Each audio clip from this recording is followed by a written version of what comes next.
alone. Hello everybody, Harvey Talks Prison here.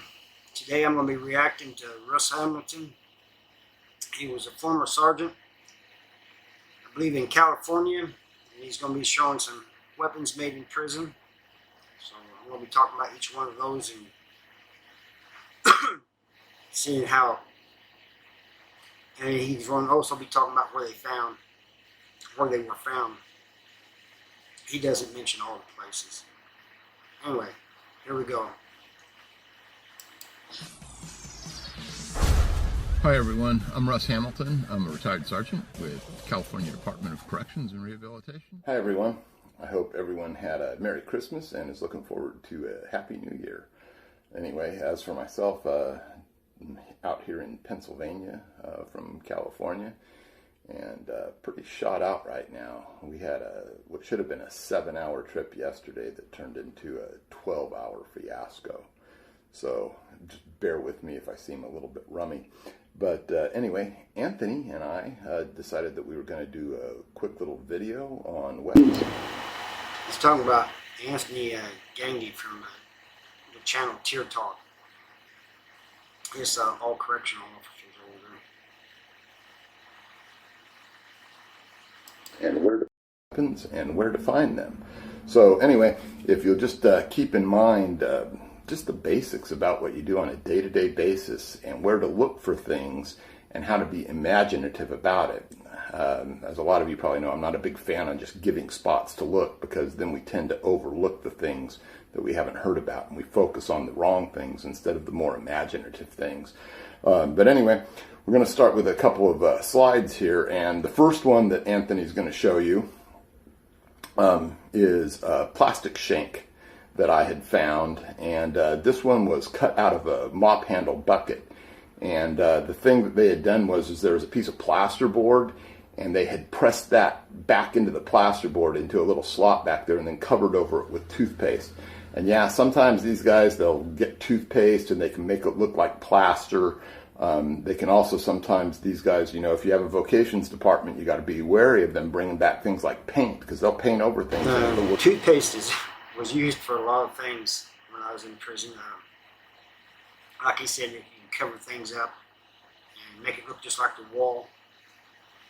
I've also seen people put them on posters when we was allowed to have posters, pictures, anything they wanted to hang up, they'd use the toothpaste to hang it up with. He said this is made out of a mop bucket. Pretty good cutting, so smooth cutting, so it's not like they broke it. I'm going to say they used dental floss. We no longer have dental floss, and it's probably for that same reason.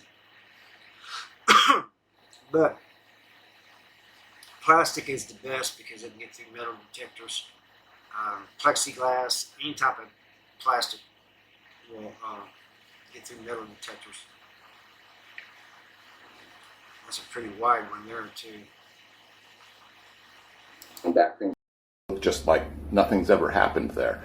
So anyway, this particular piece, they had taken dental floss and flossed it down to make a point out of the mop bucket, and that was the construction method that they used in this particular thing. The thing you got to think about with weapons is you're going to have stabbing instruments, you're going to have slashing instruments, and you can have blunt force instruments.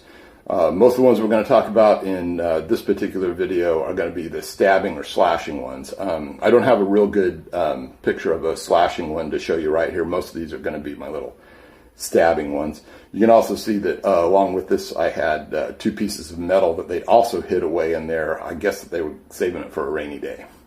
So anyway, moving on to the next one. As you can see, the construction on these next two in slide number 2 are 2 stabbing type instruments. The top one was from a carriage bolt on a crutch, and I don't know if someone didn't account for that carriage bolt when the crutch came back from an inmate to that, but it was definitely a carriage bolt crutch. They'd wrapped some gauze that they had gotten and stuff around it sharpened it to a fine point. In this case, they used a cement floor. I could tell that because what I did later on in the area that I found it was. It's round and thin. We used to make those. Well, I never made those, but I've seen them. Pieces of fence. They get a piece of fence and sharpen it down, and then, like he said, wrap it up. He said gauze. A lot of times, where I was at, they use pieces of bed sheets or shoestrings or things like that. The reason you want that is not only can you grip it better, but when you're stabbing, your hands won't slip. You know, they get bloody or whatever, they won't slip. You still have a good grip on it. They usually have a, I don't see it on the top one, it might be on the bottom one, I'm not sure. But they have a piece coming off with a loop on it that you can put on around your wrist so that you won't lose it. You know, if it comes out of your hand, you still have it. What I did later on in the area that I found it was, so I went along with a little bit of tape, and I was able to pull up little tiny pieces of silvery metal and a little groove that they had going there. So I knew that that was the area that they had used. The second one down there. That's kind of interesting to me that they did that to get the little metal shavings, because you're going to need metal shavings on the concrete. But usually, if you see a concrete scratched up, that's where they've been making them. Like he said, they'll have grooves. Some people make sure they don't need grooves, and they'll just keep going over different areas, but you can still tell. Second one, heftier construction. That was part of a file holder that came out of a desk, is what it believed. I never found out which desk it came from or how it got there exactly. But once again, that was a good example of them just using a cement floor to file things down. And these two weapons were found in close proximity to each other at the same exact time. And they were both within a few feet of that cell phone as well. So that was a little hat trick for me that day. So anyway, on construction, on things like that, if you keep in mind, especially when you're trying to maybe set up for getting charges pressed on someone, if you find any of this material that they've used to wrap it, and you find something similar perhaps in their locker or something like that, if you can get ends to match up, that's always helpful as far as evidence goes. These two particular. Anybody smart not going to leave other pieces around that can be found. You know, I mean, for one thing, if you're on a shakedown and the guard finds it, he's going to know that you got something that you made, and he'll probably ask, what's the rest of it? So anybody that's smart is not going to leave any of that stuff laying around, especially in their cell. That's always helpful as far as evidence goes. Were uncontrolled. So anyway, that's all that I've got for that one right there. The number 3 one that we've got pictured here was another piece of aluminum that was also sharpened down. And this one, they were a little bit more inventive. There was a plumbing chase that was in the wall. That plumbing chase had a lock on it. Anyway, with the lock there and stuff, they were able to still pry back that door enough that they were able to dangle a string way down in there. It took me a long time to fish it out because they don't trust us with those particular keys. But always remember this, anytime that you've got a padlock or something like that securing it, it's not secure. These inmates know how to pick those locks. At least a lot of them do. Some of them at the very least. I know. He's right about that. Also, I don't know if he's going to mention it or not, but I'm sure he won't. There are places that guards won't think about looking. There's tricks that you can use to hide stuff. And I ain't going to mention them on here. He might watch this, or some other SEAL might watch this, you know, and I still got partners in prison. But let's just say that there's other places to hide and there's places that you can hide in certain spots that they won't hardly be able to tell. I mean, they won't be able to tell. I mean, they have to be really on their game to be able to find it. And as far as him saying about prisoners picking locks, he's right about that. Just as a side note, I was in the hole one time. They took me and this other guy out of the hole to see the caseworker. They had us sitting on these benches while we were waiting to go back there. And he had paperwork in his hand. He said, "You want to see me pick my cuffs?" I said, "Yeah." So he folds this paper up, keeps folding it until it's able to fit in the handcuff hole. He stuck it in there, the keyhole. Stuck it in there, wiggled it around, and got out of his cuffs. And he stayed out of the cuffs until the guard came back, and the guard was just baffled. He didn't know how he did it. I was amazed. I was impressed too. My stepson could pick any padlock I had. So anyway, moving on from that one, then we're going to number 4. Now this one is legendary, and it's one that I've only heard about. I've never actually seen it, where you can take plexiglass, which makes a fantastic weapon, and you can take and you can put it in water and it can't be seen. I know I've heard stories about actually them getting a hold of glycerin somehow, which looks like water, and it changes the refractive index and all this complex sciencey stuff. Like water, and it changes the refractive index and all this complex. Never heard about the glycerin, but he's right about the plexiglass. And so anyway, we wanted to include it here and stuff, just to let you know just how devious these guys can be.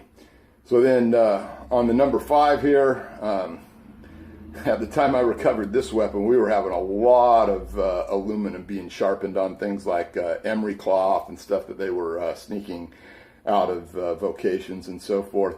This particular one, because it's aluminum, they had... You might wonder where they get the magnets at. Most of them get them out of speakers.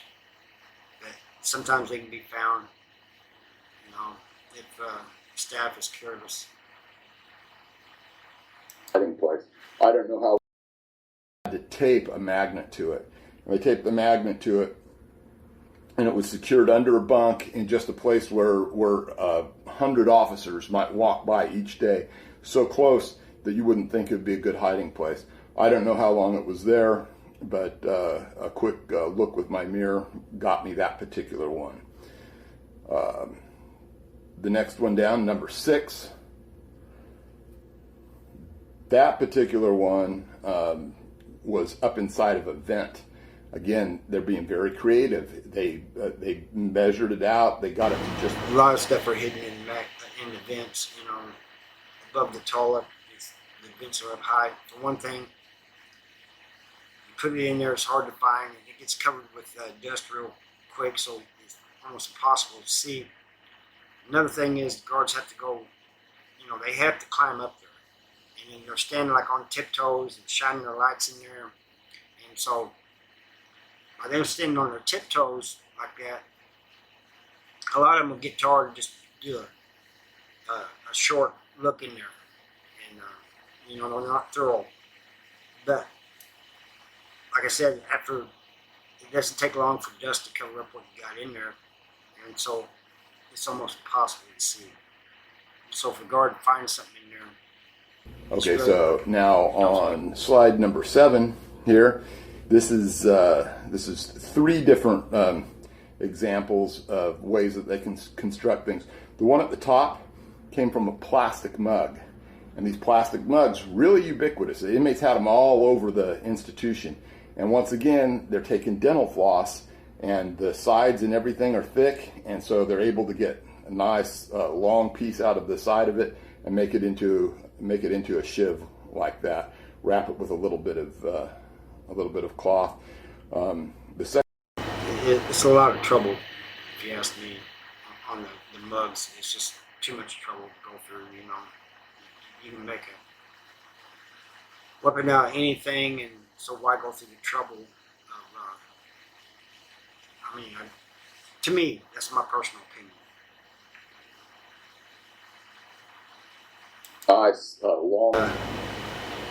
You know, the one word I really heard in prison was shiv or shank. We always said pokers, pieces, knives. We never said, you know, thumpers. Those are the ones that in a lot of other states are called bone crushers.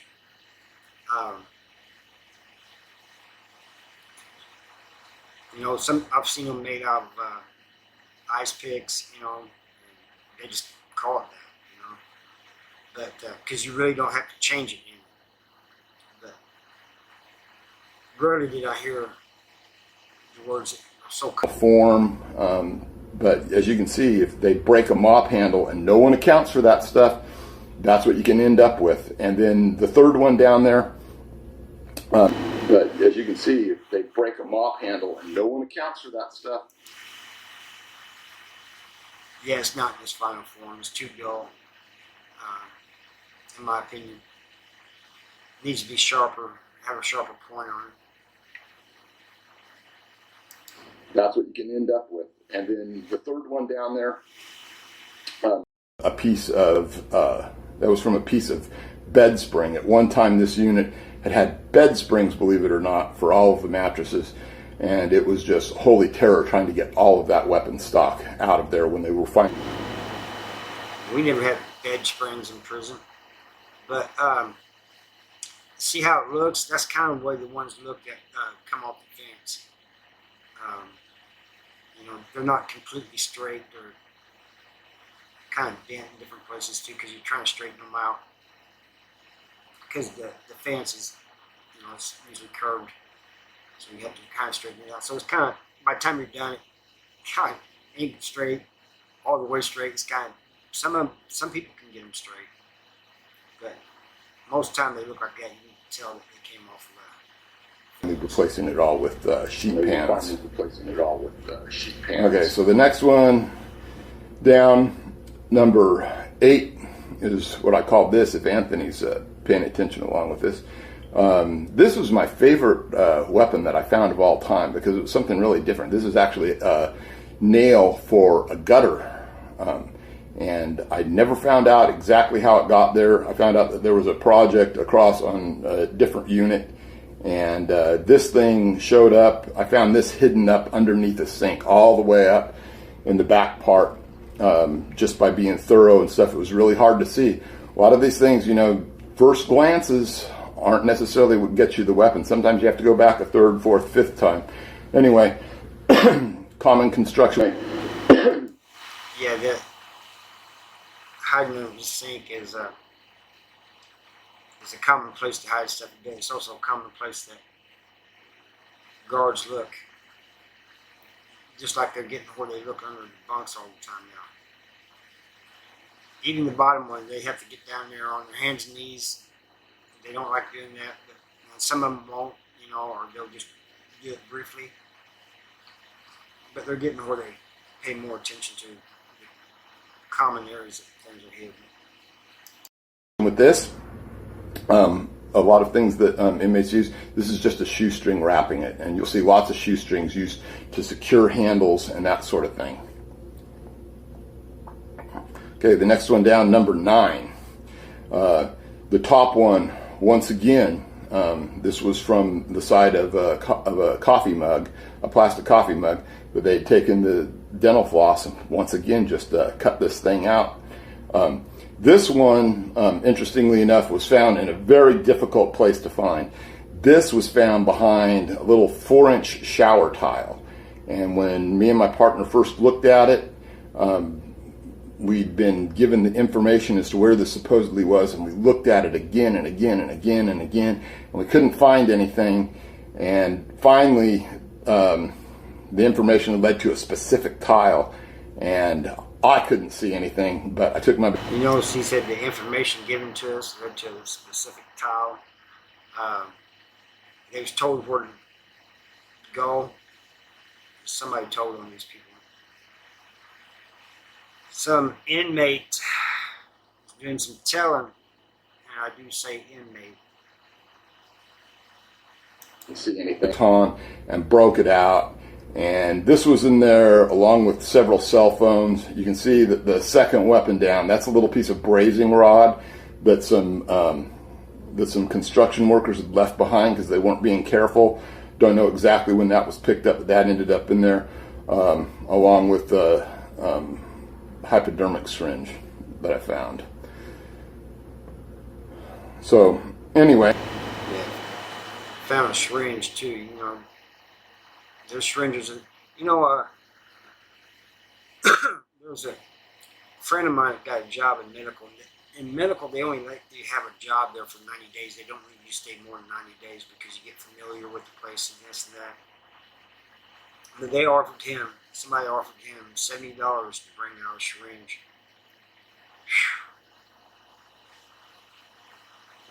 I mean,